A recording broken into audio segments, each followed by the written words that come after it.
ఇది మన సత్యనారాయణ గారి ఎద్దుగానుగా. ఈ ఎద్దుగానుగపై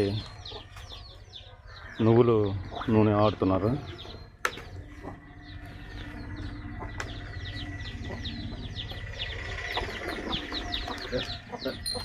ఈ మధ్యన ఎద్దుగానుగను ఏర్పాటు చేశారు. ఎన్ని రోజులు అయిందండి? 5 నెలలు అయింది. 5 నెలలా? 6 నెలలు. 6 నెలలు అయింది. తర్వాత 2 గానుగలు తీసుకున్నాం. రెండో గానుగ కోసం మనకి మ్యాన్ పవర్ ప్రాబ్లం అనమాట. అందుకని ఒకటైతే రన్నింగ్లో ఉంటుంది రెగ్యులర్గా. రోజుకి 10 కేజీల వరకు నూనె ఇందులో మనం ఉత్పత్తి అవుతుంది. 10 కేజీలు మనకి మన అంగడిలోనే మనకి మన వేపగుంటలో ఉండేటువంటి తులసి నేచరల్స్ ద్వారా మనం దీన్ని మార్కెట్ చేయగలుగుతున్నాం. స్వచ్ఛమైనటువంటి నువ్వుల నూనె, కొబ్బరి నూనె, వేరుశెనగ నూనె వరకు మాత్రం ఇప్పటి వరకు మనం చేయగలుగుతున్నాం.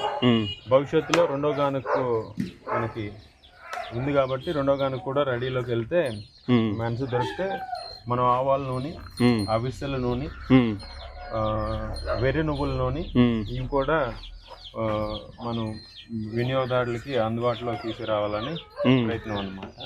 మన కాన్సెప్ట్ ఏంటంటే విజయరామ్ గారు చెప్పినట్టు అంటే గో సంతతి అంటే గోవుతో పాటు నందులు కూడా మనం పరిరక్షించాలి, వాటికి మనం పల్లి కల్పించాలనేటటువంటి ఒక సంకల్పంతో ఈ గానుగలు పెట్టడం అనేది జరిగింది.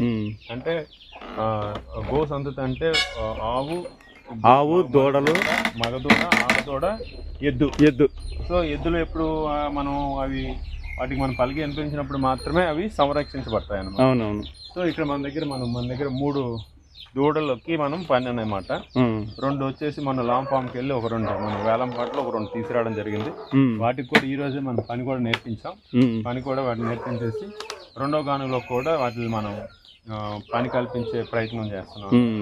సో దీని ద్వారా ఏమవుతుందంటే మనకి గానుగు ద్వారా వచ్చేటటువంటి నూనెతో పాటు తెలగపిండి మన మార్కెట్ అయిపోతుంది. తెలగపిండితో వడియాలు పెడతా ఉన్నాం.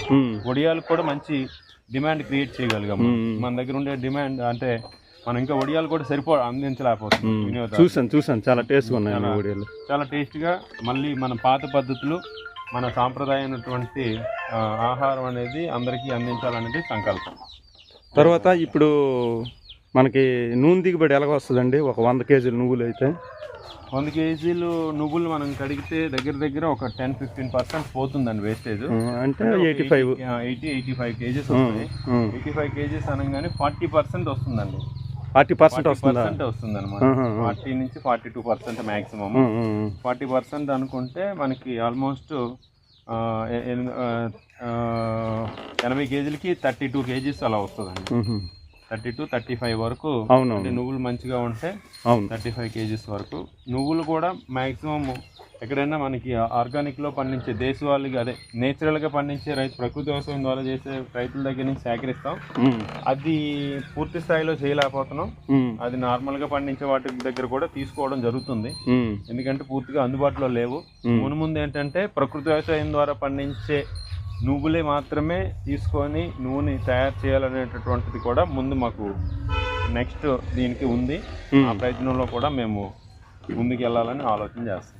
అయితే పల్లితో ఎంత వస్తుంది దిగుబడి? పల్లి కూడా అంతే అండి. అంటే దానికి ఇంకా మనకి ఏంటంటే మ్యాన్ పవర్ కాస్ట్ ఉండదు కాబట్టి డైరెక్ట్గా పల్లి తీసుకొస్తామంటే 100 కేజీలకి 38% నుంచి 40% వస్తుంది. 38-40% వస్తుంది. ఆ చెక్క కూడా మనకి ఉపయోగపడుతుంది. మన ఆవులకి మన గోశాల ఇందులో వేస్ట్ అయ్యేది ఏం కాదు. ప్రతిదీ కూడా మనకి ఉపయోగమే. ఇదైతే తెలగపిండి వడియాలకి వాటికి మనం డైరెక్ట్గా మార్కెట్ చేస్తాం. వడియాలు కూడా మనం చేసి పెడతాము. అలాగే మిగిలింది ఏమైనా ఉంటే కూడా ఆవులకి దూడలకి కూడా మనకి ఉపయోగపడుతుంది. సో మంచి పౌష్టికాహారం మనుషులకైతేనేమి, మన నందులకైతేనేమి, ఆవులకైతేనేమి. ఇది మంచి కాన్సెప్ట్ ఎద్దుగానుగ అనేది. సాధారణంగా వ్యవసాయం అని అంటే ప్రకృతి వ్యవసాయం అంటే ఒక దేశవాళీ ఆవు ఉంటే ప్రకృతి వ్యవసాయం చేయొచ్చు అనే కాన్సెప్ట్ అందరిలో ఉంది. కానీ ఆవే కాదు, ఆవుతో పాటు ఎద్దు కూడా సంరక్షించబడాలి. ఆవు సంతతి, ఎద్దు, ఆవు, అదే మగదూడ, ఆడదూడ, మొత్తం ఈ 4 కూడా సంరక్షించబడినప్పుడే ప్రకృతి వ్యవసాయానికి ఒక అర్థము, పరమార్థము ఉంటుంది. ఎద్దులను మనము పూర్వం వ్యవసాయం పనుల్లోనూ ఇలాగ గానుగుల పనుల్లోనూ ఉపయోగించేవాళ్ళము. మళ్ళీ ఎద్దుకు మనం ఈరోజు పని కల్పించినట్లయితే ఈ ఎద్దు సంతతి అనేది రక్షింపబడుతుంది. ఇవి కబేలాలకు వెళ్ళిపోకుండా మనము అడ్డుకోవచ్చు. ఈయన ఈ మధ్యన ఒక 2 ఎద్దులను లాంగ్ ఫామ్లో వేలంలో వెళ్ళి తీసుకొచ్చారు. అంతేకాకుండా ఒక 4 ఆవులను కూడా తీసుకొచ్చారు. ఈయనతో పాటు చలపతిరావు గారు, ఇంకా చాలామంది ప్రకృతి వ్యవసాయ మిత్రులు ఆ రోజు గుంటూరు వెళ్ళి వేలంలో ఆవుల్ని, ఎద్దులను తీసుకురావడం జరిగింది. అవి కూడా తరువాత వీడియోలో ఆ ఫార్మర్స్ని కూడా మనం ఒకసారి కవర్ చేద్దాం. అంటే ప్రకృతి వ్యవసాయం అని అంటే ఒక ఆవునే రక్షించడం కాదు, గో సంతతిని మొత్తం రక్షించినప్పుడే దీని యొక్క అర్థము, పరమార్థం ఉంటుందనేది దాన్ని ఆచరణలో పెట్టి మన సత్యనారాయణ గారు చూపిస్తున్నారు. ఇక్కడ తన గ్రామంలో, తన కళ్ళంలో